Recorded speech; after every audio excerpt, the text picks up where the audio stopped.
মানি না, মানব না, মানতে পারি না ফিলিস্তিনিদের উপরে অবমাননা।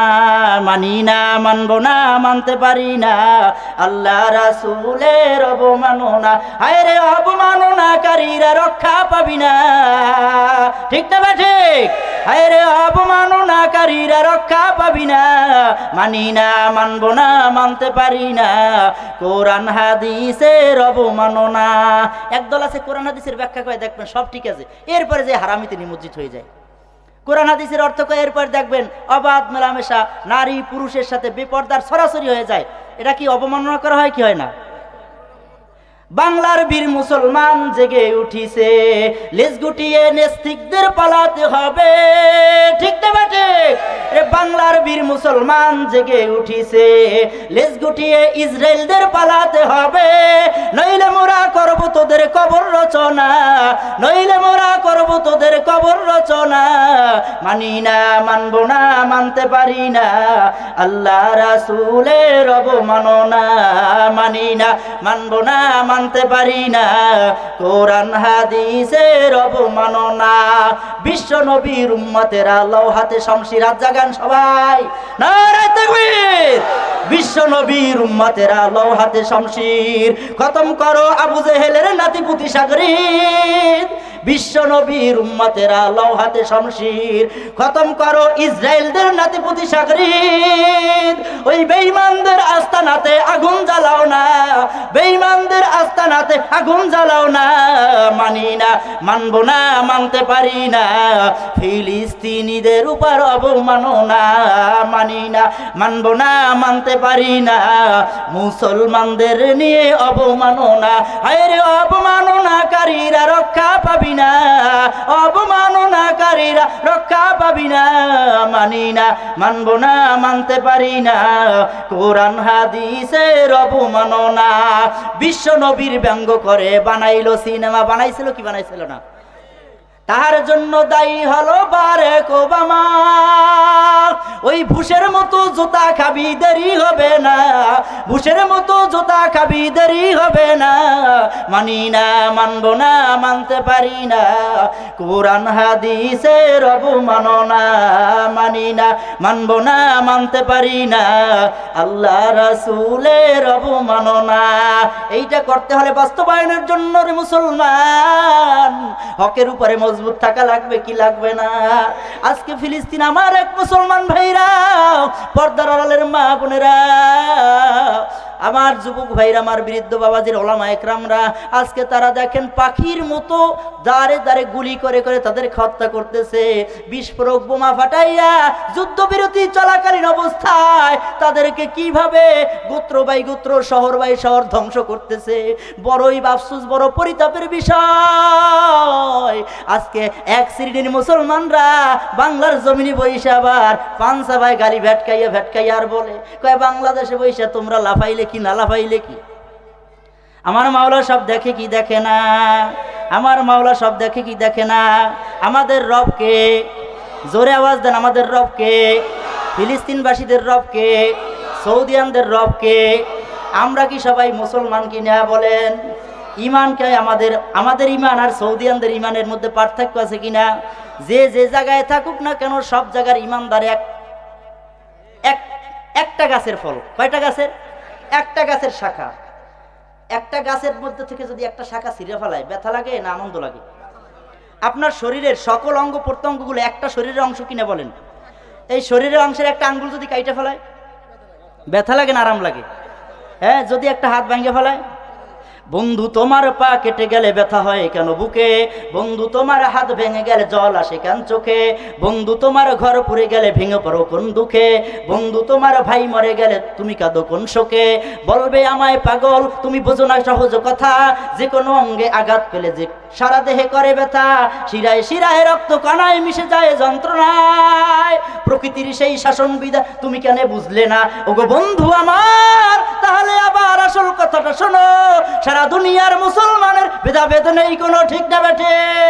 উত্তর হতে দক্ষিণ মেরু সকল মুসলমান, ধনী গরিব আর গরিব দুঃখী সব এক দেহ এক প্রাণ মুসলমান। আমি তো মুসলমান, তুমি তো মুসলমান, সবাই তো মুসলমান, সবাই তো মুসলমান। হে যুবক, তুমি বাঙালি হও কিংবা ইন্ডিয়ান, যারা বলে বাংলাদেশে পয়সা স্লোগান দিয়ে লাভ কি, তাদেরকে আমি বলতেছি, বাংলাদেশের সকল উচ্চ লেভেলের প্রধান উপদেষ্টা সহ যদি যোগাযোগ মাধ্যমে এই বয়ান তাদের কান পর্যন্ত শুনে, সকলকে উদাত্ত আহ্বান জানাবো, তামাম বাংলার জমিন না তামাম বিশ্বের সব জায়গা থেকে যদি মুসলমান ইমানদারেরা একই সাথে হুঙ্কার দেয়, আমার বিশ্বাস কোরআন সত্য, আল্লাহ তাআলার জবানের বাণী সত্য, আল্লাহু আকবারের ধ্বনি সত্য, বেঈমানদের পালাইয়া যাইতে সেকেন্ডের জন্য ব্যবধান হবে না, ঠিক না বেটে? হে যুবক, তুমি বাঙালি হও কিংবা ইন্ডিয়ান, কিংবা জার্মানি জাপানি কিংবা চাইনিজ রাশিয়ান, স্প্যানিশ টেনিস ফরাসি কিংবা ব্রিটিশ আমেরিকান, আরবি আজমি ইরানি তুরানি তুর্কি বা আফগান মুসলমান। আমি তো মুসলমান, তুমি তো মুসলমান, সবাই তো মুসলমান, ঠিক না বেঠিক? যাই হোক, আলোচনা অন্যদিকে যাওয়ার কোনো সুযোগ নাই। হকের উপরে মজবুত থাকা লাগবে কি লাগবে না? আল্লাহ 3 নম্বর গুণ বলেন মুমিনের, মুমিন যারা হবে 3 নম্বর গুণ এইটা থাকা লাগবে, মুসলমান যারা হতে চায় 3 নম্বর গুণ এইটা থাকা লাগবে, ওয়াতাওয়াসাউ বিল হক, এইটা হইল হকের কথা। তারপরে 4th নম্বর গুণ আল্লাহ তাআলা বলতেছেন ওরা ক্ষতিগ্রস্ত হবে না, 4th নম্বর গুণ হলো ওয়াতাওয়াসাউ বিস সবর, ঠিক না বেঠিক? সবরের উপরে যারা মজবুত থাকবে এরাও কোনোদিন ক্ষতিগ্রস্ত হবে না। সবরের উপরে ক্ষতিগ্রস্ত যে যারা সবরের উপরে মজবুত থাকবে, আল্লাহ অন্য জায়গায় বলেন আমি ইমানদারদেরকে পরীক্ষা করবই করব, ঠিক না বেঠিক? ওয়ালা নাবলুয়ান্নাকুম বিশাইইম মিনাল খাউফ, আমি ইমানদারদেরকে পরীক্ষা করব। ইমানদারদেরকে কি করব? আরো জোরে আওয়াজ দেন, ইমানদারদেরকে কি করব? কে করবে পরীক্ষা?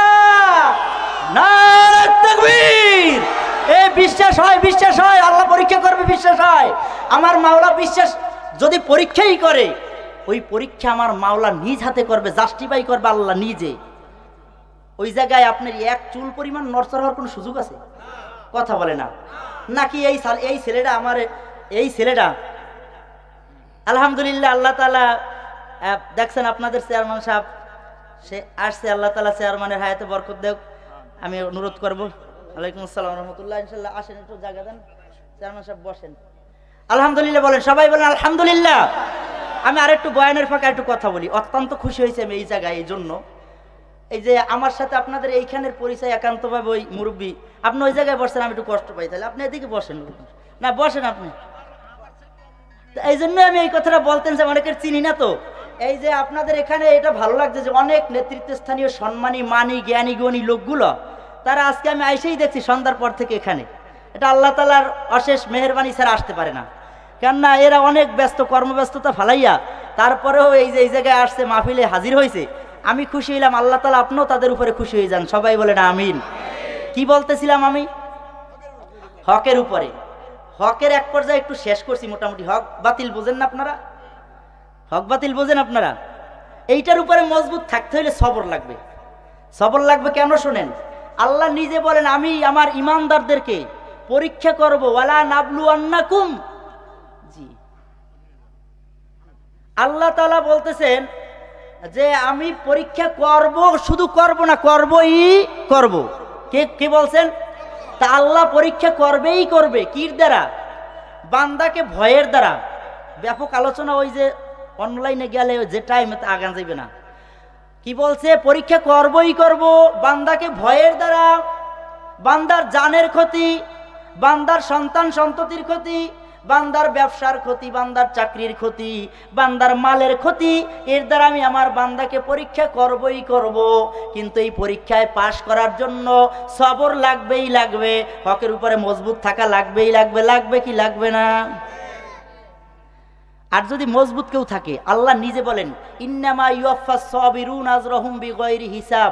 যদি কেউ মজবুত থাকতেই পারে, আমি আল্লাহ যা দান করবো নিরা হিসাব নিকাশও করে নাই, হিসাবের বাইরে দান করব। এই এক সবর নিয়ে আলোচনা করতে অনেক সময় লাগে। একটা সবরে তো ওলামা একরাম অনেক আছে। সবরের উপরে মজবুত থাকলে যে আল্লাহ কি দান করে এইটা কোনোদিন বান্দা অনুমান আন্দাজ করতে পারে না, অনুমান আন্দাজের বাইরে দান করে। যাই হোক, ওইদিকে যাব না। তো কি বলছে আল্লাহ? 4টা গুণ। কয়টা? 1 নম্বরে ইমান, ক্ষতিগ্রস্ত হবে না, ইল্লাল্লাযিনা আমানু, যারা ইমানদার তারা।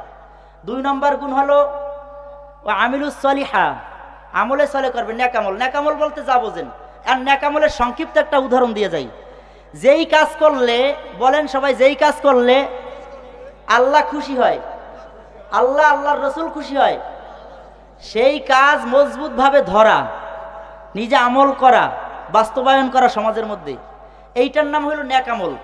আর যেই কাজ করলে আল্লাহ আল্লাহর রসুল বেজার হয়, আল্লাহর হুকুমের বিরুদ্ধে চলে যায়, ওই কাজ সমাজ থেকে মূলোৎপাটন ঘটানো, ওই কাজ নিজে ছাড়া, প্রথম কি করা? নিজে ছাড়া, তারপরে অধীনস্থদেরকে ছাড়ানো, সমাজের নেতৃত্বস্থানীয় হইলে সমাজ থেকে দূর করা, এইটার উপরে যারা থাকবে এরা হইল ওই আমলে সলেওয়ালা লোক। বিষয়টা বুঝছেন?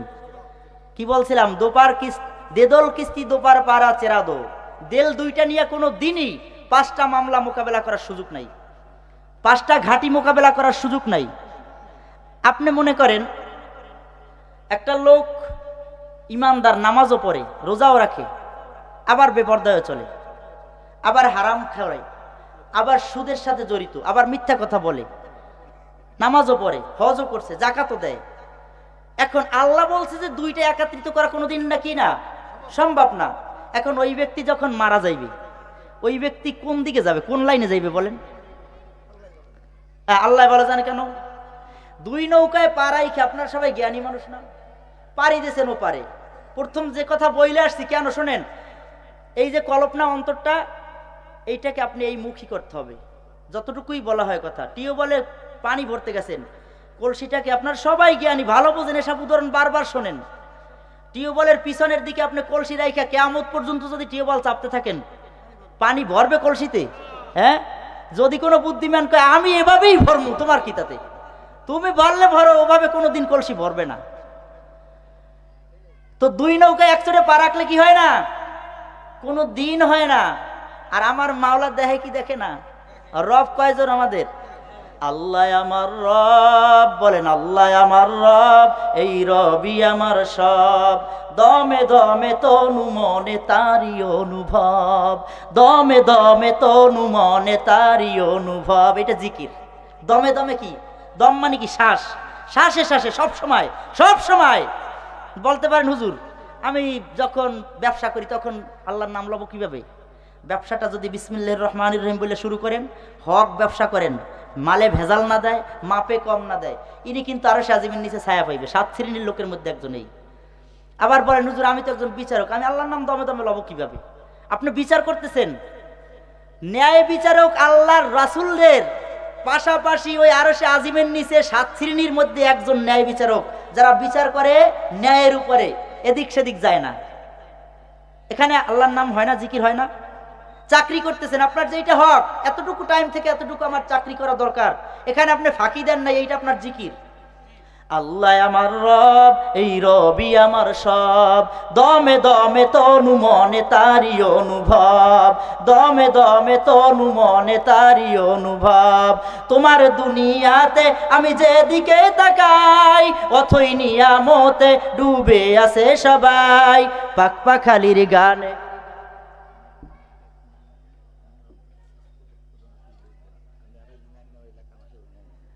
আলহামদুলিল্লাহ। আল্লাহ তাআলা কি সব জায়গায় আছে না নাই? আলোচনা তো আমি শেষ করেই আসছি। দেখেন ওই 4টা বিষয় বলছি, 4টা গেছে না শেষ হইয়া? 4টার 1 নম্বর কি কইছি? ইমান, আমলে চলে, হকের উপরে মজবুত থাকা, সবরের উপরে কি থাকা? অটল থাকা। সবরটার ব্যাপারে অল্প একটু কথা বলি। সবর কেমনে হইবে? কোনো মানুষ ধৈর্য ধারণ ততক্ষণ পর্যন্ত করতে পারবে না যতক্ষণ পর্যন্ত দুনিয়ার লাইনে তার অবস্থান উপরের দিকে থাকবে, নজর উপরে থাকবে। যেমন সাপোজ মনে করেন এই চেয়ারম্যান সাহেব, হ্যাঁ যদি নজর থাকে যে আমি একজন এমপি হইতে পারতাম, স্বাভাবিক এই রকমেরই থাকে আমাদের। কিন্তু একসময় সে চিন্তাও করেন আমি চেয়ারম্যান হব, যখন ছোট ছিল। কিন্তু এখন চেয়ারম্যান আল্লাহ বানাইছে। এরপর যদি নজর থাকে আমি যদি একজন এমপি হইতে পারতাম, যতদিন না হইতে পারবে ততদিন মনের মধ্যে পেরেশানি। আর যদি চিন্তা করে যে আল্লাহ তুমি তো আমাকে চাইলে একজন মেম্বারও বানাইতে পারতা, কিন্তু আমার চেয়ারম্যান বানাইছো, একটা ইউনিয়ন চালাবার জন্য আমাকে দায়িত্ব দিয়েছো, যখনই ওই নিচের দিকে তাকাইবে তখন আল্লাহর শুকরিয়ায় মাথা নত হয়ে আসবে। ঠিক না ঠিক? আর যতক্ষণ পর্যন্ত মানুষ উপরের দিকে তাকাইবে আল্লাহ এ হুজুরে বড় বক্তা হইতেছে আমার এরকম বড় বক্তা বানাইও, তখন নিচে যাইবে। কেন না একজন এমন আছে কথাই বলতে জানে না, আল্লাহ তাআলা আর একজনকে তো জ্ঞান দান করছে, করছে কি করে নাই? এজন্য আমার আল্লাহ রব্বুল আলামিন বলে, আমার পর্দার আলের মা বোনরা একটু লক্ষ্য করেন, আলোচনার সময় নাই। আল্লাহ তাআলা নিজে বলেন আল্লাযীনা ইয়াযকুরুনাল্লাহ, হে আমার ঈমানদারেরা তোমরা জিকির করো, তোমরা জিকির করো। আমি মাওলার জিকির, কার জিকির? আল্লাযীনা ইয়াযকুরুনাল্লাহ কিয়ামা, দাঁড়ানো অবস্থায়, ওয়াকুদাম অথবা বসা অবস্থায়, ওয়া আলা জুনুবিহিম অথবা শোয়া অবস্থায়, ওয়া ইয়াতাফাক্কারুনা এবং তাফাক্কুর করো, ফিকির করো, ওয়া ইয়াতাফাক্কারুনা ফি খালকিস সামাওয়াতি ওয়াল আরদ, আসমানে আমি মাওলা যা বানাইছি, জমিনে যা বানাইছি, এইগুলা নিয়ে তুমি একটু ফিকির করতে থাকো। আমি আলোচনার শুরুতে বলছিলাম 4টা পয়েন্ট, জিকির ফিকির, এই 4টা বললেই শেষ প্রধান বক্তা আসবে।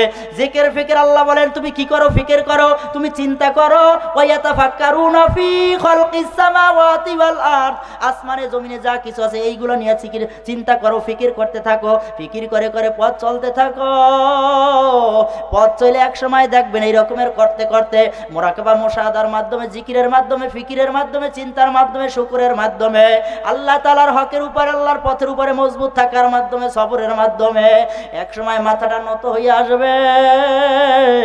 মাথা নত হইয়া এসে বলবে রব্বানা মা খলাকতা হাযা বাতিলা, ডাক দিয়ে বলবে, বা নিজে নিজে ডাক দেয়, আল্লাহ আমি পরিপূর্ণ সারেন্ডার করলাম। অতিও গভীর হায় রজনী যখন গোপনে প্রভুর নাম জপিও, তখন প্রভুর করুণা যদি পাইবার চাও, গভীর রাতে উঠে প্রভুর গুণগান গাও। রাত গভীর উঠে তাহাজ্জুদের মুসাল্লায় দাঁড়াইয়া এবার মাথাটা নত হয়ে আসবে আর বলবে মাবুদ গো আমি তো কিছুই ছিলাম না, আমি ছিলাম এক টুকরা নাপাক পানি, তাও ছিলাম আগুন, পানি, মাটি, বাতাসের মধ্যে অন্য অন্য লাইনে ব্যাপক আলোচনা আছে। আমরা কিন্তু কেউ একটা পদার্থের মধ্যে ছিলাম না। মানুষ 4টা ধাতু, 4টা পদার্থের সমন্বয় হয়েছে। আগুনের মধ্যে ছিলাম, পানির মধ্যে ছিলাম, বাতাসের মধ্যে ছিলাম, মাটির মধ্যে ছিলাম। সেখান থেকে আল্লাহ তাআলা সিস্টেম বাই সিস্টেম, মা বাবার মাধ্যমে আল্লাহ তাআলা আপনাকে আমাকে বানাইলো। এবার এই ফিকির করতেছে, চিন্তা করতেছে। আমার মাওলা কয় বান্দা তুই আমারে নিয়া ফিকির করিস না, আমি কেমন, কোথায় আছি, কি করি। আমারে নিয়া ফিকির করলে তুমি কোনোদিন গন্তব্যে পৌঁছতে পারবা না। অতি সহজে গন্তব্যে পৌঁছার জন্য নিজের দিকে নিজে তাকাও আর নিজের নিয়া ফিকির করতে থাকো। কে আমাকে বানাইলো, কিভাবে বানাইলো, এই ফিকির করতে করতে মাথাটা নত হয়ে আসবে শুকুরে। ডাক দিয়া বলবে রব্বানা মা খলাকতা হাযা বাতিলান সুবহানাকা ফাকিনা আযাবান নার। মাবুদ গো তুমি যা বানাইছো বেহুদা বানাও নাই, তুমি যা করো সব সত্য, তোমার হুকুমের লঙ্ঘন করার কোনো সুযোগ আমার নাই। ও মাবুদ গো তোমার কাছে আমি পানা চাই। রব্বানা মা খলাকতা, তুমি যা বানাইছো সব বেহুদা বানাও নাই, সব কাজের জন্য বানাইছো। হাযা বাতিলা, অনর্থক কিছুই বানাও নাই। হাযা বাতিলা ফাকিনা আযাবান নার সুবহানাকা ফাকিনা আযাবান নার। মাবুদ গো তুমি পবিত্র, জোরে কোন সুবহানাল্লাহ। তুমি পবিত্র আল্লাহ, তুমি পবিত্র, তোমার পবিত্রতা আমি ঘোষণা করতেছি। আমি হইলাম অপবিত্র, নাপাক, তোমার ঘোষণা পবিত্রতা বর্ণনা এই জন্য করতেছি। মাবুদ গো তুমি আমাদেরকে জাহান্নামের আগুন থেকে বাঁচাও। জাহান্নামের আগুন থেকে কে বাঁচাইবে? আরো জোরে ডাক দেন, কে বাঁচাইবে? আমার আল্লাহ ছাড়া বাঁচাবার কোনো কেউ নাই। আর আমার আল্লাহ যদি জাহান্নামের আগুনে জ্বালায় কেউ কোনো দিন রক্ষা করতে পারবে না। আর আমার আল্লাহ যদি খুশি হইয়া জান্নাত দিয়ে দেয় কেউ কোনো দিন জাহান্নামে নিতে পারবে না। আমার আল্লাহ বলেন ও নবী আপনি জানাইয়া দেন, যারা ঈমান আনবে না তারা ক্ষতিগ্রস্ত, যারা আমলে সলে করবে না তারা ক্ষতিগ্রস্ত, যারা হকের উপরে থাকবে না তারা ক্ষতিগ্রস্ত, যারা সবর জামিল ইখতিয়ার করবে না তারা ক্ষতিগ্রস্ত। বুঝাইতে পারলাম নাকি? ইসলাম মানার জন্য যথেষ্ট, দরকার নাই আর। যদি কেউ মানতে চায় এই যে 4টা বিষয়, এর বাহিরে ইসলাম মানার জন্য, এখন আপনারা অনেকে বুদ্ধিমান তো আবার বলতে পারেন হুজুর এর মধ্যে তো পর্দার কথা করেন নাই। এক কথায় নেক আমল কি পর্দার বাইরে? হ্যাঁ, রোজার বাইরে, নামাজের বাইরে। আল্লাহ রব্বুল আলামিন আমাদেরকে নেক আমল করার তৌফিক দান করেন, হকের উপরে মজবুত থাকার তৌফিক দান করেন, সবর জামিল ইখতিয়ার করার তৌফিক দান করেন। আমা তৌফিক ইল্লা বিল্লাহ ওয়া আখিরু দাওয়ানা আলহামদুলিল্লাহি রাব্বিল আলামিন। আসসালামু আলাইকুম ওয়া রাহমাতুল্লাহি ওয়া বারাকাতুহু।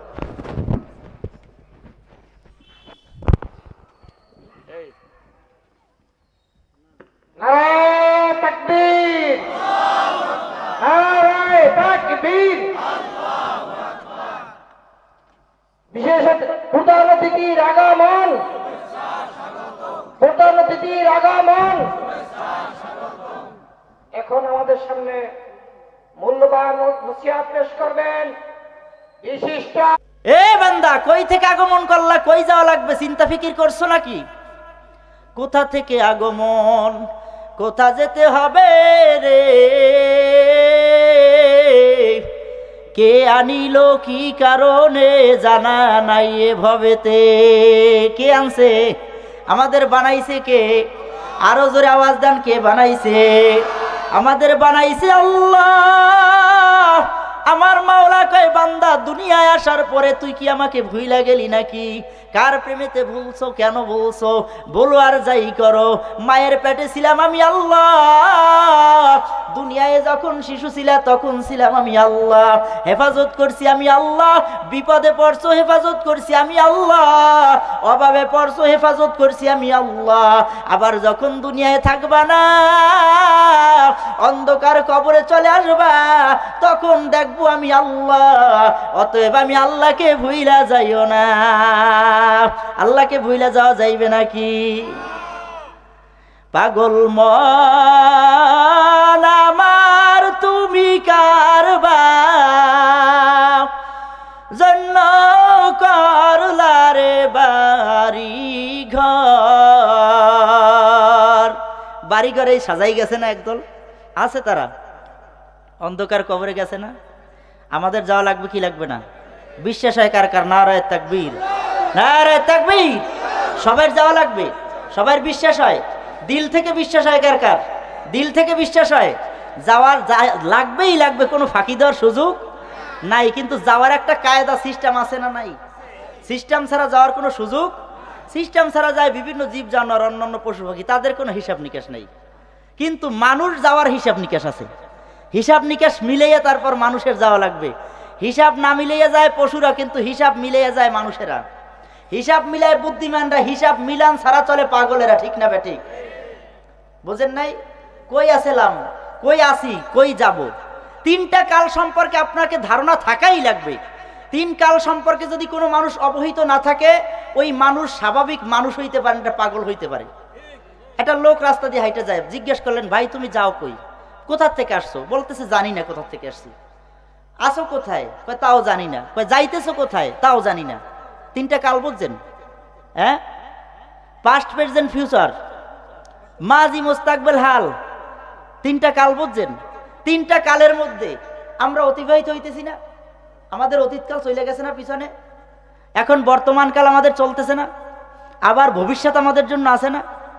কিন্তু অতীত সম্পর্কে আমাদের জানা আছে, বর্তমান সম্পর্কেও জানা আছে, ভবিষ্যৎ সম্পর্কে আমরা কিছু জানি না। ভবিষ্যৎ কি দেখা বিশ্বাস করা লাগবে না, না দেখা বিশ্বাস করা লাগবে? কবরে যে যাবো এটা ভবিষ্যতের কথা, ঠিক না ঠিক? হাসরের ময়দানে সমবেত হওয়া লাগবে, ভবিষ্যতের কথা। বিচারের কাঠগড়ায় দাঁড়ান লাগবে, ভবিষ্যতের কথা। আমল নামা ডান হাতে অথবা বাম হাতে আসবে, ভবিষ্যতের কথা। পুলসিরাত পাড়ি দেওয়া লাগবে, ভবিষ্যতের কথা। নাকি হয়ে গেছে পিছনে, বর্তমানে চলতেছে। কিন্তু আপনার সন্তানকে লেখাপড়া করেন ইউনিভার্সিটিতে। এই যে এই মুরব্বী মল্লিক সাহেব তার সন্তানকে ইউনিভার্সিটিতে পড়ায়, কেন পড়ায় জানেন? তার ভবিষ্যতের চিন্তা হইল কি, ওই ছেলেটা কি করবে, ভবিষ্যতে বড় একজন ডাক্তার হবে। যদি কেউ ডক্টরেট ডাক্তারি পড়ায় ডাক্তার হবে, ইঞ্জিনিয়ারিং পড়াইলে ইঞ্জিনিয়ার হবে, যে যেই লাইনে পড়ায় ওইটা হবে। এটা কি ভবিষ্যতের কথা না? কিন্তু এখানে একটু বোঝার বিষয় হইল, সব ভবিষ্যৎ ফলে না। সব ভবিষ্যৎ কি না? ফলে না। সব ভবিষ্যতের আশা মিটে না। কিন্তু আমাদেরকে আল্লাহ রব্বুল আলামিন যেই ভবিষ্যতের মেসেজ দিয়েছে, এইগুলা মিটবে, এইগুলা আশা পূরণ হবেই হবে, তাতে কোনো সন্দেহ আছে? হ্যাঁ, আপনারা এই মজলিসে এমন অনেক আছেন যারা দুনিয়ার লাইনে নেতৃত্ব দিতে চান। কেউ চান সভাপতি হইবেন, সেক্রেটারি হইবেন, কেউ মেম্বার হইবেন, চেয়ারম্যান হইবেন, অমুক তমুক হইবেন। এটা ভবিষ্যৎ আশা করছেন। কিন্তু আশা সবাই করে, সবাই কি চেয়ারম্যান হইতে পারে? অনেকে চিন্তা করছেন আমি অনেক বড় একটা বিল্ডিং করব, বালাখানা করব, সুন্দর একটা বাড়ি গাড়ি করব। ভবিষ্যতের আশা করছেন, সবাই কি আশা পূরণ করতে পারে? হইতেও পারে, ফেলও করতে পারে। কিন্তু আল্লাহ রব্বুল আলামিন বলেন, বান্দা তোমাদের জন্য আমি যেই ভবিষ্যতের মেসেজগুলো দিছি, এই মেসেজ একটাও মিস হওয়ার কোনো সুযোগ নাই। আপনার একটা সন্তান, আপনি বললেন আরে ডাক্তার বানাবো, আশা করছেন। একজনে বলছে আরে হাফেজ বানাবো, এইটা হইতেও পারে, নাও হইতে পারে। কিন্তু আমি যদি বলি আপনি মারা যাইবেন, এটাও ভবিষ্যতের কথা, আপনি কি বিশ্বাস করছেন? বিশ্বাস করছেন? এটা কি বর্তমানে চলে নাকি মরে আসছি আগে? ভবিষ্যতের কথাটা বিশ্বাস করা লাগবে না? বিশ্বাস করেন চাই নাই করেন, এর আবার কোনো সুযোগ নাই। কি যে উপায়, এই ভবিষ্যতের দিকে তাকান। ভবিষ্যৎ সম্পর্কে কয়েকটা কথা বলবো, আর আজকে আলোচনার টপিকস আগে জানাই দেই। সেইটা হইল মানুষ আসলাম কেন, আর একটা মানুষ মানুষ হওয়ার জন্য, মানুষ উপকৃত হওয়ার জন্য, ক্ষতির থেকে বাঁচার জন্য কি লাগবে, এই ব্যাপারে মাত্র 4টা পয়েন্ট আলোচনা। যদি সময় পাই 4টা, না হলে 2-1টা বলবো, তাতেই হবে। একটা হইল ঈমান, আমল, হক, সবর। এইটা হইল কোরআন দিয়া। এরই প্রেক্ষিতে একটা মানুষ যদি 4টা বিষয়ের উপরে মজবুত থাকে, ওই মানুষ কোনোদিন গোমরাহী হবে না। একটা হইল জেকের, 2 নম্বর ফিকের, 3 নম্বর হইল সবর, 4 নম্বর শুকুর। এই 4টা বিষয়। আর ওই জায়গায় আছে কি 4টা বিষয়, এরপরে আর আলাদা কোনো বয়ান নেই। কোনো মানুষের জন্য নাই, আমার জন্য নাই, কোনো আলেমের জন্য নাই, কোনো মুরুক্ষের জন্য নাই, কোনো পীরের জন্য নাই, কোনো নবী রাসূলদের জন্য নাই। যদি সময় হয় অল্প সময়ের মধ্যে এই বিষয় কয়টা আপনাদের সামনে, আপনাদের খেদমতে পেশ করব। কিন্তু 4টা ঘাঁটি আমাদের মোকাবেলা, 5টা ঘাঁটি মোকাবেলা করা লাগবে। ওই 5 ঘাঁটি মোকাবেলা না কইরা একটা মানুষও কামিয়াবির দরজায় বসতে পারবে না। 5টা ঘাঁটির মধ্যে 1 নম্বর মরণ, 2 নম্বর ঘাঁটি হইল কবর, 3 নম্বর ঘাঁটি হাসরের ময়দান, 4 নম্বর ঘাঁটি হইল আপনার আমল নামা, মিজানের পাল্লা, 5 নম্বর ঘাঁটি হইল পুলসিরাত পাড়ি দিয়ে এবার কামিয়াবির দরজা। বিষয় এই যাক বলছি এর মধ্যে আলোচনা, আর কোথাও আলোচনা যাবে না ইনশাল্লাহ। কি লাগে শোনেন, ওস্তাদ যখন ক্লাসে ঢোকে, টিচার যখন টিচিং দেওয়ার জন্য ঢোকে, প্রি কনসেপশন যদি না থাকে, পূর্ব ধারণা যদি না থাকে যে ছাত্রদেরকে কি পড়াইবে, কি পড়াইতে চায়, তাহলে ওই ছাত্রর অতটা কামিয়াব হয় না। আগে ধারণা দেওয়া দরকার, তখন ছাত্রদের মনোযোগ আকর্ষণ থাকে যে আসলে এই বিষয়গুলো আজকে টিচার আমাদেরকে কি করবে, শিক্ষা দিবে। আর যদি এলোপাতালি এখান থেকে ওখান থেকে এলোমেলো হইলে তখন ওই ছাত্রদের মনোযোগ আর থাকে না, কামিয়াব তেমন একটা হয় না। কিন্তু যদি আপনারা এই যে কথাগুলো বললাম অল্প সময়ের মধ্যে যদি আপনারা শ্রবণ করেন, সেই নিয়তে বসেন, আল্লাহ রব্বুল আলামিন চাহে তো এর উপরে আমল করতে পারলে, আমি আমল করতে পারলে কামিয়াব, আপনি আমল করতে পারলে কামিয়াব, বড় মেয়ে আমল করতে পারলে কামিয়াব, ফকির আমল করতে পারলে কামিয়াব, গোলাম আমল করতে পারলে কামিয়াব। যেই শ্রেণীর মানুষ হোক না কেন, যদি সে আমল করতে পারে, আল্লাহর ফজলে করে আশা করে যে ওরা ক্ষতিগ্রস্ত হবে না। আর যদি আমল না করে, সে যত বড় মেয়ে হোক, পীর সাহেব হোক, বুজুর্গ হোক, যত বড় ধনী হোক, টাকাওয়ালা, পয়সাওয়ালা, গাড়িওয়ালা, বাড়িওয়ালা, যাহা তাক হোক না কেন, কিন্তু ওই ব্যক্তি মানুষ হইতে পারবে না। এটা দরকার আছে না নাই? একটু কবরের দিকে আগে আবার দিলটা নরম করা দরকার। শোনেন, জমিনে আপনি ফসল আনছেন ভালো, বীজ ক্রয় করছেন ভালো, কিন্তু ফসল বোনার জন্য জমিন ভালো করে তৈরি করেন নাই। ফসল ফলাইছেন ভালো জাতের বীজ, এর দ্বারা কি ভালো ফসল ফলবে বলেন জমিনে? হ্যাঁ, তা আগে জমিন তৈরি করা লাগে না? জমিনকে চাষ দেওয়া হয়, সেচ করা হয়, আগাছা দমন করা হয়, তারপর বিভিন্ন সার প্রয়োগ করা হয়। হ্যাঁ, তারপর কি করে জমিন তৈরি করে, এরপরে যদি ভালো বীজ বপন করা হয়, আশা করা যায় ওই জমিন থেকে ভালো ফসলের। ঠিক না ঠিক? কিন্তু আমরা আলোচনায় যেহেতু যাব, এর আগে একটু জমিনটা তৈরি করা দরকার। কোন জমিন জানেন? কলবের জমিন। এই বয়ানে দেখেন এখন অনেকে আসতে পারে নাই, ওলামা একরাম যারা আসছেন মেহেরবানি করে আপনারা স্টেজে আপনাদের জন্য জায়গা আছে পর্যাপ্ত। অনুরোধ করবো, আমি অনেক ওলামা একরাম চিনি না, অনেক আয়াম্মা মাসাজিদ থাকতে পারেন, আলেম ওলামা থাকতে পারেন, আপনাদেরকে মেহেরবানি করে অনুরোধ করব আপনারা এইখানে বসবেন। নাহলে হয়তোবা আপনাদের মনে একটু কষ্টও লাগতে পারে, বেয়াদবির কারণে আমার ভিতর থেকে যা আসার সব বের হয়ে যাবে, অন্য লাইনে ঘুরে যাইবে। আলোচনার উপরে আল্লাহর রহমত থাকা লাগে, নাহলে আলোচনা আসেন আমার থেকে ভালো জানলেওয়ালা ভালো বক্তার অভাব নাই, কিন্তু কার দ্বারা আল্লাহ তাআলা কাকে হেদায়েত দান করবে এটা আল্লাহ তাআলাই ভালো জানে। ঠিক না ঠিক? তবে আদবওয়ালা জিন্দেগির বড় দাম, আদবওয়ালা জিন্দেগির কি বড় দাম। ইমাম সাহেব একবারে ছোট পিচ্ছি মানুষ আছে, পিচ্ছি ইমাম সাহেব আপনার মসজিদে এলাকায় কেবল হাফেজ হয়েছে, ওই ইমামতি করতে গেছে, ওরে আপনি ওই বড় মেয়া মুরব্বীর মতোই সম্মান করবেন। ঠিক না ঠিক? আর যদি আপনি ওরে না বেড়া তুই কে আর পকেটা, তাহলে তুই বোঝো কি, তাহলে আপনি কি মাহরুম হয়ে গেলেন, আল্লাহ তাআলার রহমত থেকে মাহরুম হয়ে গেলেন। যাই হোক, দিল তৈয়ার করার জন্য দিলটাকে একটু এই কবরস্থান দূরে যাওয়া লাগবে না, এই যে কবরস্থানে যারা ঘুমানো আছে তাদের দিকে একটু তাকান, দিলটাকে একটু নরম করেন, চক্ষু দুইটাকে একটু মৃত্যুর মোরাকাবার দিকে ঝুঁকাইয়ে দেন, দিলে দিলে খেয়াল করেন কি যে উপায় হবে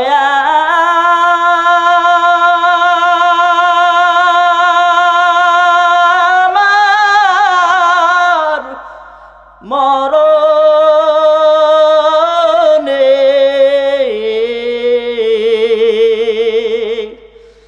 কি উপায়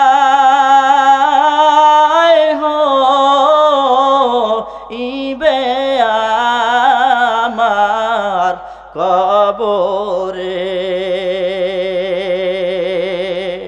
আমায় সবাই ওই কবরে রাখিয়া, যার যার ঘরে সবাই যাইবে চলিয়া, যার যার ঘরে সবাই যাইবে চলিয়া, কত শখের গরবারি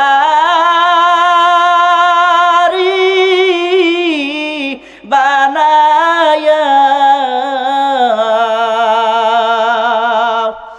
এত সুন্দর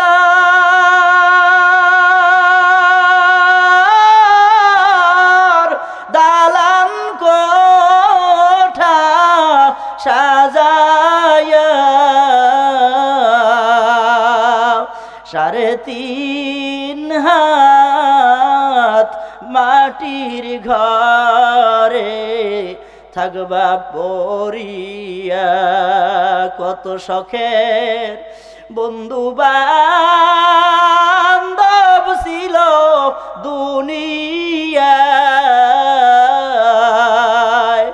এখন আমি একা রইলাম এই জায়গায়। কি বলেন, ঠিক না ঠিক?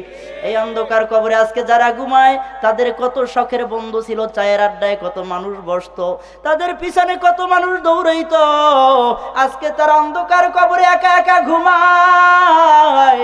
ও আল্লাহর বান্দার, আমার যুবক ভাইরা, ও টেপরা যুব সমাজ, আমার বৃদ্ধ বাবাজিরা, একদিন আপনাকে আমাকে ওই শখের বন্ধু, শখের বাড়ি গাড়ি, শখের দালান কোঠা সব ছাড়িয়ে আপনাকে আমাকে একা একা চলিয়া যাওয়া লাগবে কি লাগবে না? কবর হইল অন্ধকার মাটির ঘর, ওই কবরে থাকতে হবে, মরণের পর সাথী নাই রে বাতি নাই রে কবরে, একা একা কেমনে থাকবো কবরে? যাওয়া লাগবে কি লাগবে না? এ আমার যুবক ভাইরা, বৃদ্ধ বাজানরা, পর্দার আড়াল থেকে যে সমস্ত আমার মা বোনরা শুনতেছেন, আলোচনা বেশি সময় চলবে না। আজকে আমি যেই বিষয় সম্পর্কে আপনাদেরকে অবগত করেছিলাম, আল্লাহ রাব্বুল আলামিন পবিত্র কালামে হাকিমের মধ্যে অসংখ্য অগণিত আয়াত, অসংখ্য অগণিত সূরা, অসংখ্য অগণিত আল্লাহ তাআলার বাণীর মধ্য থেকে ছোট একটা অমীয় বাণী আপনাদের খেদমতে, মুসলমানদের খেদমতে আমি পেশ করেছি। আল্লাহ নিজে বলেন, ইয়া আইয়ুহাল্লাযীনা আমানু দুখুলু ফিস সিলমি কাফা, হে আমার ঈমানদারেরা যারা মুসলমান হইছো, মুসলমান হওয়ার পরে তোমরা পরিপূর্ণ ইসলামের ভিতরে প্রবেশ করো, পরিপূর্ণ ইসলামের ভিতরে দাখিল করো। ইসলামের ভিতরে পরিপূর্ণ দাখিল করার পিছনে তোমাদের শত্রু দাঁড়াই আছে, অন্তরায় হইয়া শত্রু দাঁড়াই আছে।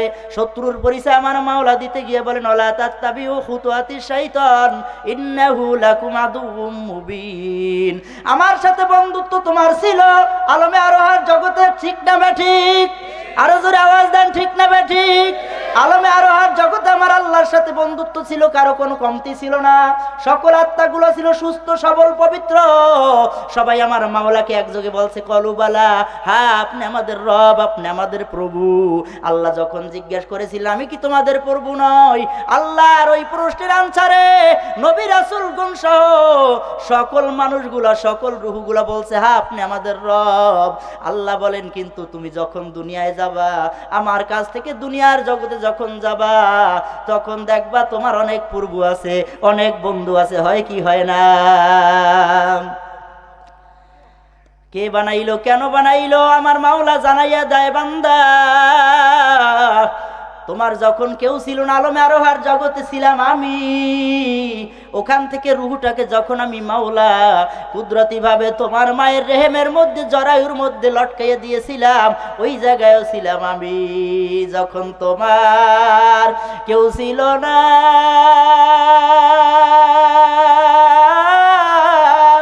তখন ছিলাম আমি। এখন তোমার সব হয়েছে, পর হয়েছি আমি, ঠিক না ঠিক? দুনিয়ায় আসার পরে দেখে মা হইছে, বাবা হইছে, ভাই হইছে, বন্ধু হইছে, দলের নেতা হইছে, নেত্রী হইছে, অমুক হইছে, তমুক হইছে, ক্ষমতা পাইছে, বড় শিক্ষিত হইছে, হওয়ার পরে এবার আসল রবকে ভুলে গেছে, ঠিক না ঠিক? আমার মাওলা বলে বান্দা তুই ভুলে গেলে চলবে না, তুই একটু তাকাইয়া দেখ তোর পূর্বপুরুষ কোথায়। কই পূর্বপুরুষ? তাদের তো সব ছিল, তাদের এখন আর কেউ নাই। আল্লাহ বলেন আবার যখন তোমার কেউ রবে না, তখন রব আমি।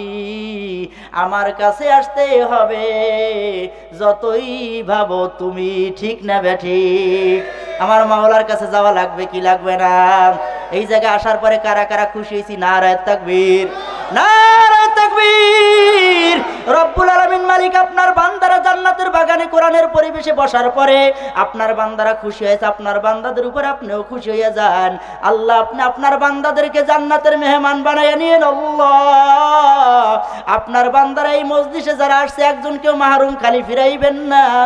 তাদের অন্ধকার কবরে যাদেরকে রাইখে আসছে আল্লাহ সবাইকে আপনি মাফ করে দিন, আল্লাহুম্মা আমিন। শোনেন শোনেন টেপুরাবাসী, শোনেন দিয়া মন, শোনেন শোনেন টেপুরাবাসী, শোনেন দিয়া মন।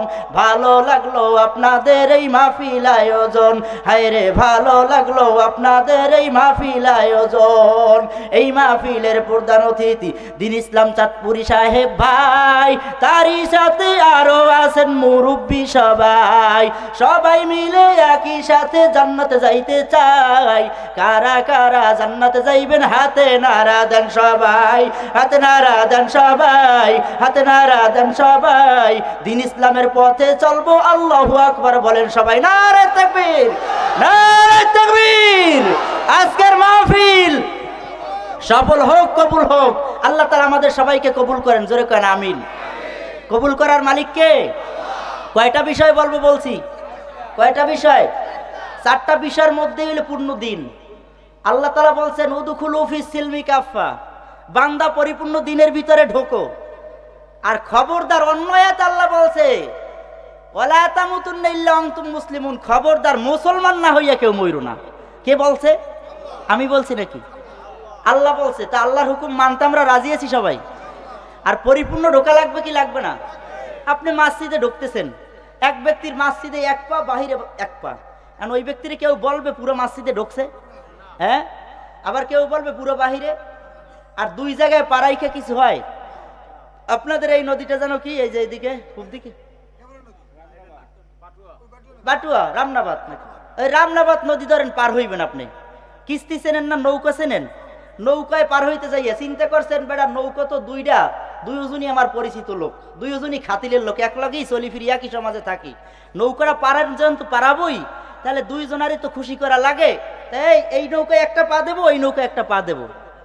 এই রড আন পারাইতেছেন কেন? দুইজনারে খুশি করা লাগবে এই জন্য। কিন্তু দুইজনারে খুশি করতে গেলে জীবন বাঁচবে না থাকবে না মরবে এটা চিন্তা করা লাগবে কে? আর ব্যক্তির।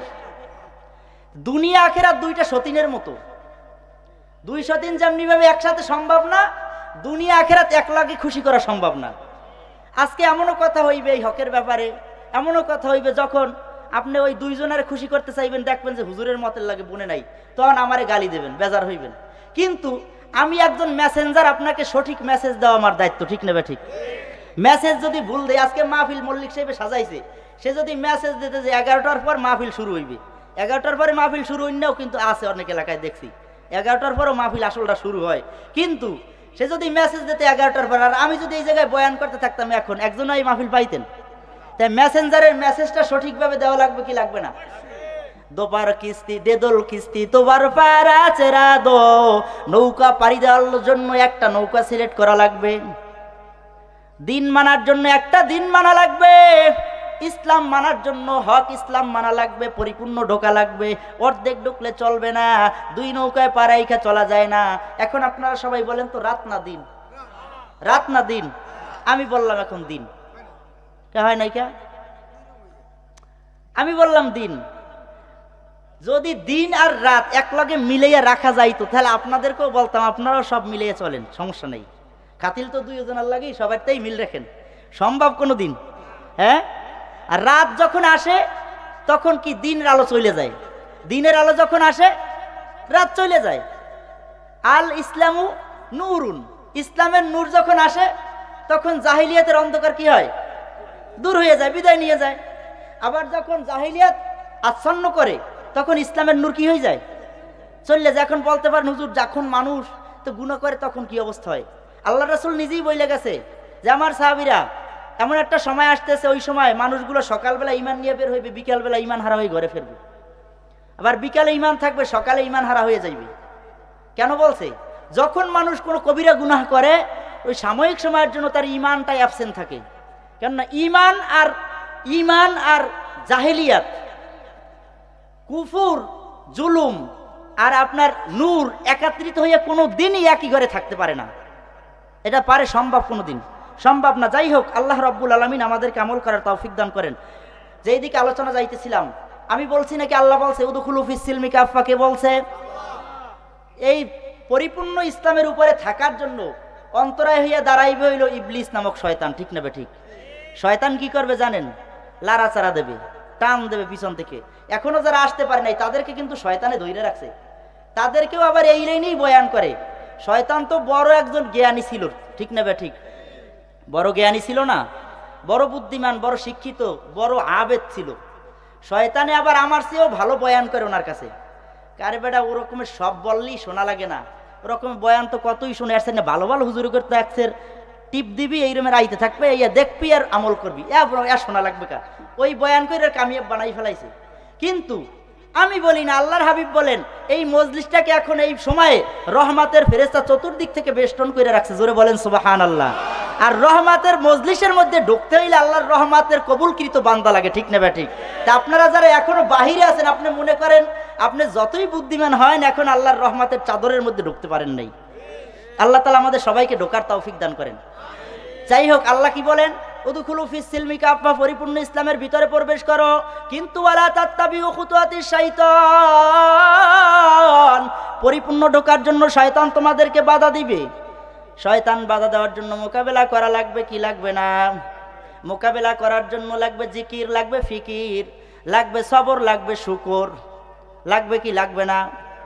জিকির না থাকলে মোকাবেলা সম্ভব না, ফিকির না থাকলে মোকাবেলা সম্ভব না, আর সবর না থাকলে কি না? সবর না থাকলে মোকাবেলা সম্ভব না, শুকর না থাকলেও মোকাবেলা সম্ভব না। কেন সম্ভব না শুনেন। আল্লাহ তাআলা সূরাতুল আসর, পবিত্র কোরআনে হাকিমের মধ্যে অসংখ্য সূরার মধ্যে ছোট একটা সূরা, সূরা আসর, ইসলামের উপরে মজবুত থাকার জন্য এই সূরা আসরের আমল করাই যথেষ্ট একটা মানুষের, এর বাইরে আর লাগে না, দরকার নেই। আমার সাথে বলেন বিসমিল্লাহির রহমানির রহিম।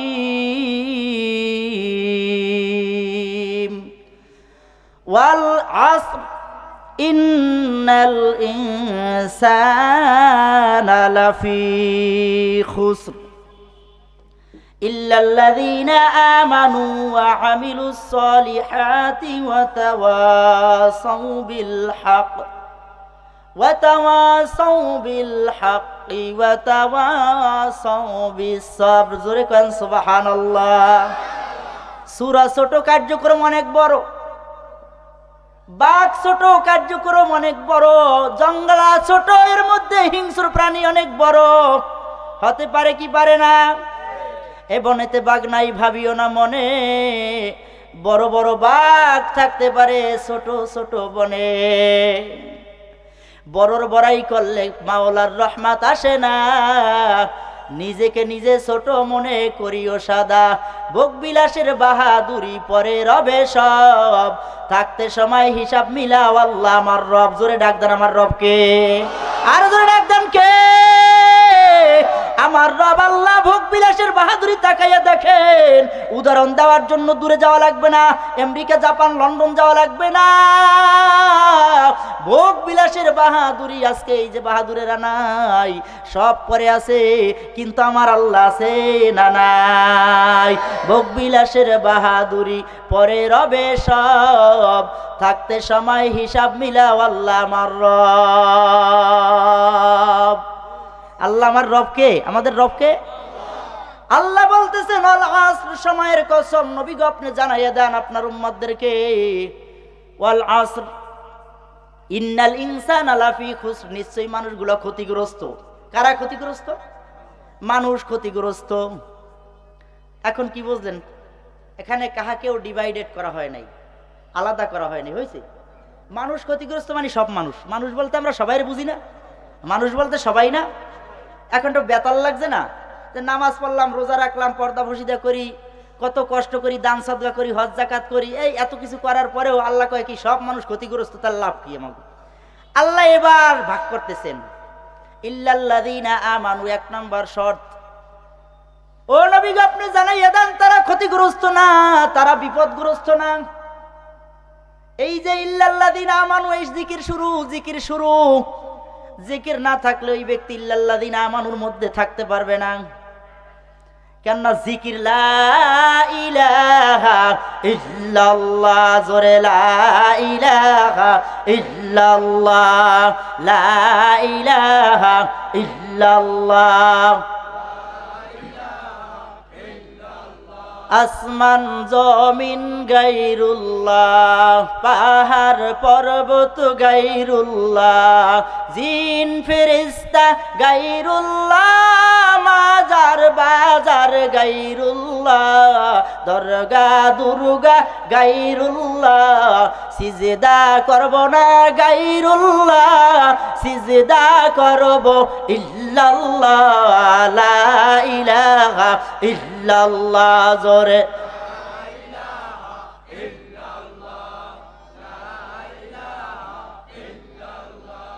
লা ইলাহা ইল্লাল্লাহু মুহাম্মাদুর রাসূলুল্লাহ। এটা কি জিকির?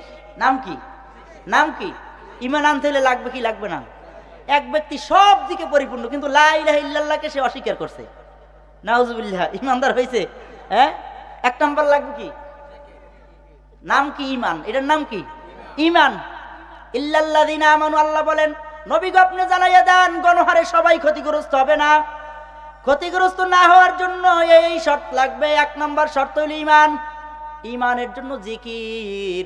যখনই বলবে লা ইলাহা ইল্লাল্লাহ, আল্লাহ ছাড়া আর কোনো মালিক নাই, আল্লাহ ছাড়া আর কোনো মাবুদ নাই। এটা বুঝি শুধু মসজিদের মধ্যে নাকি? কথা বলেন আখি, শুধু মসজিদে, শুধু রমজান মাস আসলে নাকি, শুধু হজ যাকাতের সময় নাকি, দান সাদকার সময় নাকি? সব সময়। আমি ক্ষুদ্রতায় গাহিতে পারি না ও গো মহা মহিয়ান, তুমি সবখানে বিরাজমান, তুমি সবখানে বিরাজমান। কে কে আওয়াজ দেন, কে? আল্লাহ। নারে তাকবীর। আল্লাহ সবখানে বিরাজমান আছে না নাই? কি করো রাতে, কি করো দিনে, কি করো প্রকাশ্যে, কি করো গোপনে, সব আমি মাওলা দেখি। এ বান্দারা ইল্লাল্লাযিনা আমানু, তারা ক্ষতিগ্রস্ত নয় যারা ইমানদার, যারা ইমান আনছে। ইমানদাররা কোনোদিন ক্ষতিগ্রস্ত নয়। ইমান আনার পরে বইসা থাকলে চলবে না, এরপরে কাজ করা লাগবে। ছাত্র গিয়ে ভর্তি হয়েছে ইউনিভার্সিটি, ভালো মানের ইউনিভার্সিটি। ভর্তি হওয়ার পরে বাবা চিন্তা করে, বাবা তুই তো যেহেতু ভালো ইউনিভার্সিটিতে চান্স পেয়েছো, তোমার আর লেখাপড়া লাগবে না, লও বাড়িতে নিয়ে তোমার আদর করি, যত্ন করি, খাওয়াই, নয়া দুলা পালতে থাকি। কিন্তু 5 বছর পরে যখন ওর সার্টিফিকেটের দরকার হইবে, যাইয়া যদি বলে আমার সার্টিফিকেট কোথায়, সার্টিফিকেট দেন, ওই যে ভাইস চ্যান্সেলর সহ ইউনিভার্সিটির প্রিন্সিপাল বলবেন, টুনটুনা টুনটুন তোমার লেখাপড়া শূন্য, তোমার সার্টিফিকেট হবে না। আমরা দুনিয়ার জমিনে এক শ্রেণীর রয়েছি যারা একবার ঈমান আনার পরে বলছে আমি তো ছাত্র হয়ে গেছি ইমানদারের, আমি মুসলমান হয়েছি, ইল্লাল্লাযিনা আমানু, আমি তো ঈমান এনেছি। আমার বাবা মুসলমান ছিল, আমার দাদা মুসলমান ছিল, আমার 14 পুরুষ মুসলমান ছিল, আমি পীর সাহেবের ছেলে ছিলাম, আমি মাওলানা মুফতি মুহাদ্দিসের ছেলে ছিলাম, আমি মুন্সি বাড়ির ছেলে ছিলাম, আমি মৌলভী বাড়ির ছেলে ছিলাম, আমি অমুক অমুক বংশের মানুষ ছিলাম। আমরা তো ঈমান গ্রহণ করেছি, কিন্তু যখন হায়াতের বেড়া শেষ হইয়া মৃত্যুর বিছানায় ঢলে পড়বে, এই একটা দৌলত নিয়ে কোনো দিন কামিয়াবির দরজা হাসিল করা যায় না। আল্লাহ ভালো কইরা জানে। অনেক বুদ্ধিমানরা বুদ্ধি খাটাইয়া বলবে, মাবুদ গো আমরা তো স্বীকার করেছিলাম লা ইলাহা ইল্লাল্লাহু মুহাম্মাদুর রাসূলুল্লাহ, তুমি আল্লাহ, তুমি ছাড়া আর কেউ নাই, মুহাম্মাদুর রাসূলুল্লাহ সাল্লাল্লাহু আলাইহি ওয়াসাল্লাম তোমার বান্দা ও রাসূল, এই স্বীকার তো আমি করেছিলাম। আল্লাহ তাআলা এই জন্য অন্য জায়গায় শর্ত লাগাইয়া দেয়, এ আমার ইমানদাররা যারা ঈমান আনছো, ঈমান আনার পরে এইটা হইল ঈমানের মূল কথা। এর হাকিকি ভিন্ন একটা কথা আছে, আল্লাযীনা ইয়াযকুরুনাল্লাহা কিয়ামা ওয়া কুউদান ওয়া আলা যুনুবিহিম ওয়া ইয়াতাফাক্কারুনা ফি খালকিস সামাওয়াতি ওয়াল আরদ রব্বানা মা খালাকতা হাযা বাতিলান সুবহানাকা ফাকিনা আযাবান নার। জোরে বলেন সুবহানাল্লাহ। এই আয়াতের মধ্যে আবার আল্লাহ রাব্বুল আলামিন জাকিরিনদের পরিচয় দেয়, ওই যে ফিকিরকারীদের পরিচয় দেয়। আমি বলেছিলাম জিকির ফিকির সবর শুকর, এই আয়াতের মধ্যে আল্লাহ সবরের পরিচয় দিবে, জিকিরের পরিচয় দিবে। আল্লাহ রাব্বুল আলামিন সবরের পরিচয়, হকের পরিচয়, জিকিরের পরিচয় সব আল্লাহ রাব্বুল আলামিন এই আয়াতের মধ্যে আবার শুনাইবেন। কারা বুদ্ধিমান, ইন্না ফি খালকিস সামাওয়াতি ওয়াল আরদ রব্বানা মা খালাকতা হাযা বাতিলান সুবহানাকা ফাকিনা আযাবান নার। আয়াতের মধ্যে আল্লাহ তাআলা কি বলেন দেখবেন, মজার কথা আছে। আল্লাহ তাআলা 1 নম্বর বললেন ঈমান আনা লাগবে। কি লাগবে? কি হওয়ার জন্য? কি হওয়ার জন্য ঈমান লাগবে? মুসলমান হওয়ার জন্য। কথা বলে না, মুসলমান হওয়ার জন্য। মুসলমান হইলাম, ঈমান আনলাম, এবার কি করলাম? কেবলমাত্র ছাত্র ভর্তি হইল, কেবলমাত্র কি করলো? ছাত্র ক্লাসে ভর্তি হইয়া কি বৈধতা ঘোষণা করলো যে আমি একজন ছাত্র।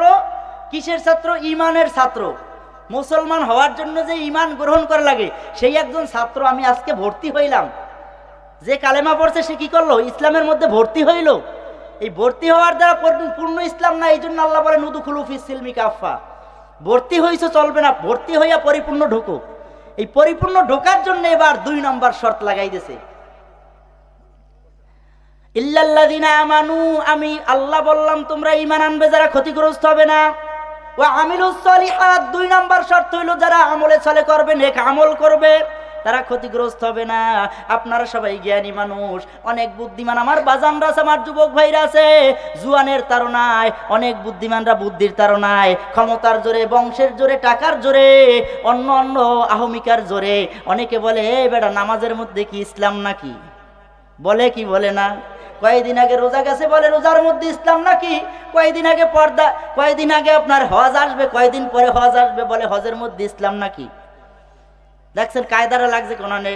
এখন যদি বলে ইল্লাল্লাযিনা আমানু, যারা ঈমান আনবে তারা ক্ষতিগ্রস্ত হবে না। ওয়া আমিলুস সলিহাত, যেই ব্যক্তি ঈমান আনার পরে নামাজ পড়বে না, সে কি আমলে সলে করলো নাকি গুনাহ করলো? নামাজ পড়া কি আমলে সলে? বলতে নেক আমল বুঝে। আমলে সলে কি? সলেহ মানে একবারে স্বচ্ছ সুন্দর, এটা কি? নেক আমল। এখন এক ব্যক্তি ঈমান আনছে, নামাজ পড়েন, আপনি কি মনে করলেন সে কি ইসলামের ভিতরে ঢুকলো? পরিপূর্ণ ঢুকলো? একটা পাও কেবল দিছে, এর দ্বারা কি পরিপূর্ণ ঢোকা হয় নাই। ছাত্রকে ভর্তি হওয়ার পরে দেখেন কত কায়দায় যে সিলেবাস, কত কায়দায় রুটিন মাফিক সিলেবাসগুলো দেয় না, চ্যাপ্টার বাই চ্যাপ্টার প্রশ্ন আছে না, বিভিন্ন প্রশ্ন। পরীক্ষার হলে ছাত্র ঢোকার পরে 10টা প্রশ্ন দিয়ে দিয়েছে শর্ত লাগাইয়া, এই 10টা প্রশ্নের অ্যান্সার দিলে ছাত্র পাস, নচেত ছাত্র ফেল। কিন্তু কোনো একজন ছাত্র বুদ্ধি কইরা একটা প্রশ্ন আপনার ওই 12 পাতা প্রথম পেজ শেষ করে ফেলাইছে, পেপার মূল পেপার শেষ করে ফেলাইছে একটা প্রশ্নের অ্যান্সার দিয়া। এত সুন্দরভাবে দিয়েছে, সাজালো গুছালো ভাবে, যাতে কোনো ত্রুটি বিচ্যুতি নাই। এক্সামিনারও ওই মার্ক এককাল সুন্দরভাবে সূক্ষ্মভাবে 10-এ 10ই দিয়েছে, কিন্তু 10টা প্রশ্নের মার্ক হইল 100। আপনারা সবাই বুদ্ধিমান মানুষ, জ্ঞানী মানুষ, আপনারা কি মনে করেন ওই ছেলে একটা প্রশ্ন সুন্দর করে 12 পাতা লেখছে সব, ওই ছেলে কি পাস না ফেল? কেন ফেল? তার শর্ত লাগাই দিয়েছে প্রত্যেকটা প্রশ্নের মান কি 10, তাই প্রত্যেকটা প্রশ্নে অ্যান্সার দিলেই সে কি পাইবে। কিন্তু ওই আরেকটা ছেলে বুদ্ধিমান জ্ঞানী, সে কি করছে, একটা প্রশ্ন 12 পাতা না লেখা সে 10টা প্রশ্নেই মূল কথাগুলা, মূল সার অংশগুলা যতদূর সম্ভব সে 10টা প্রশ্নে অ্যান্সার করছে। এই প্রশ্নে 10-এ 10 পায় নাই ঠিক, এই প্রশ্নে পাইছে 5, ওইটায় 3, ওইটায় 8, ওইটায় 7, এরকমের করতে করতে ওই ছেলেটায় গিয়া 33 নাম্বার পাইছে। পাস না ফেল? কথা বলে না। আমরা 10টা সাবজেক্ট নিয়ে মাস্টার্সে অনার্সে পরীক্ষা দিছি, 10 সাবজেক্ট। আমি অনার্স করছি তাফসিরে, 41টা সাবজেক্টে পরীক্ষা দেওয়া লাগছে। ইসলামী আরবি বিশ্ববিদ্যালয় আমি প্রথম ব্যাচের, মানে আরবি বিশ্ববিদ্যালয় যখন পাশ হয়েছে, এর আগে ছিল কুষ্টিয়া। তো আমাদের প্রথম বছরে 10 সাবজেক্ট, এরকম করে 4 বছরে 4.40, লাস্টের বছরে আরো 1 সাবজেক্ট বেশি দেওয়া লাগছে, 41টা সাবজেক্ট। এখন যদি আমি 1 সাবজেক্টে বা 10 সাবজেক্টে বা 39 সাবজেক্টে পরিপূর্ণ মার্ক, ফুল মার্ক, একটা সাবজেক্টে আমি ফেল, 2টা সাবজেক্টে ফেল, পাস না ফেল? কেন ফেল? শর্ত লাগানো আছে সব সাবজেক্টে পাস করলে এটার নাম কি পাস। তা আজকে আপনাদেরকে যেই বিষয়গুলো আমি বলতেছি, এইটা আপনি দেখবেন আর মানবেন না মানবেন এটা আল্লাহ জানে আর আপনি জানেন। কিন্তু যদি মনে করেন যে এইটার ভিতরে আমার ভেজাল আছে, তাহলে মনে করবেন আপনি এখনো পাস করতে পারেন নাই, পাশের ছাত্র হইতে পারেন নাই। আমাদের পাস করা লাগবে না লাগবে না? যেই 5টা মামলার কথা বলছি, মৃত্যুর সময় মৃত্যুর মোকাবিলায়, মৃত্যুর কঠিন মুসিবতের সময় আমি ব্যক্তি ছাড়া আর কেউ আমাকে উপকার করতে পারবে?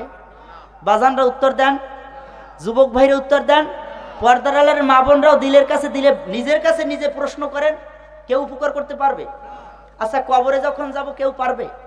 হ্যাঁ, হাসরের ময়দানে যখন যাব কেউ পারবে? তারপরে যখন পুলসিরাতে পাড়ি দেওয়া লাগবে পারবে? আমার দয়ার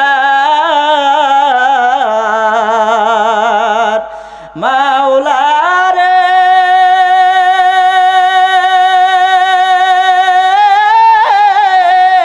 ওরে আমার মাবুদ রে, কেমনে একা দিব পারি অকুল সাগরের মাঝে রে, এই 3.5 হাত নৌকা নিয়া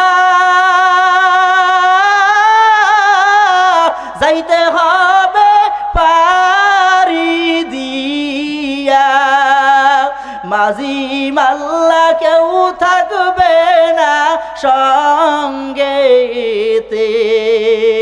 আমার দয়ার মাওলা রে, ওরে আমার মাবুদ রে, কেমনে একা ধরব পারি অকুল সাগরের মাঝে রে। লাগবে কি লাগবে না? হাসরের ময়দানে যখন আমরা উঠব, এই যে ইমানের পরিচয় যার থাকবে, আমলে চলে যার থাকবে, আল্লাহ তাআলার ফজলে ওই ব্যক্তি সামনে আগাইতে থাকবে। 2টা আছে পরিপূর্ণ, ইমান আছে, আমলে চলে আছে, কিন্তু হক নাই, সবর নাই, এর দ্বারাও কামিয়াব হওয়া যাবে না। আল্লাহ নিজে শর্ত বাতাইয়া দিছে 4টা লাগবে। কয়টা? হাত জায়গায় বলেন কয়টা? 1 নম্বর ঈমান, বলেন 1 নম্বর ঈমান, সবাই আওয়াজ দিয়ে বলেন ঈমান। 2 নম্বরে নেক আমল, 2 নম্বরে নেক আমল। 3 নম্বরে হক, 3 নম্বরে হকের উপরে থাকা। 4 নম্বরে সবর। যখন মানুষ এই 4টা পরিপূর্ণ মানবে, এই নিরাপদ চলতে থাকবে, আশা করা যায় আল্লাহর ফজল ও করমে আল্লাহর বান্দা বান্দিরা নাজাত পাইয়া ওই দিন হাসতে হাসতে জান্নাতে চলে যাবে। ঠিক না বে ঠিক? কারা কারা জান্নাতে যাইতে চায়? নারায়ে তাকবীর। রব্বুল আলামিন মালিক আপনার বান্দারা এই 4 আমল কইরা পরিপূর্ণ ইসলামের মধ্যে থাইকা জান্নাতে যাওয়ার নিয়াত করেছে, আপনি কবুল করেন, জোরে করেন আমিন। আমার আল্লাহ বলেন বান্দা যখনই আমলে চলে করবা, আমলে চলে করতে গেলে তোমার এর ব্যাপারে বিরোধিতা আসবে, এর ব্যাপারে বাধা আসবে, শয়তান অন্তরায় হইয়া দাঁড়াইবে, তখন তোমার হকের উপরে মজবুত থাকা লাগবে, হকের উপরে হুঙ্কার দেওয়া লাগবে। আল্লাহ কোরআনের মধ্যে বলেন আমি তো মানুষকে সৃষ্টির সেরা বানাইছি, ওয়ালাকাদ কাররামনা বানি আদম, মানুষ বানাইলাম সৃষ্টির সেরা। সূরা 3 মধ্যে আল্লাহ বলেন ফি আহসানি তাকওয়িম, তোমাদেরকে আমি উত্তম ভাবে বানাইছি, জোরে কোন আলহামদুলিল্লাহ।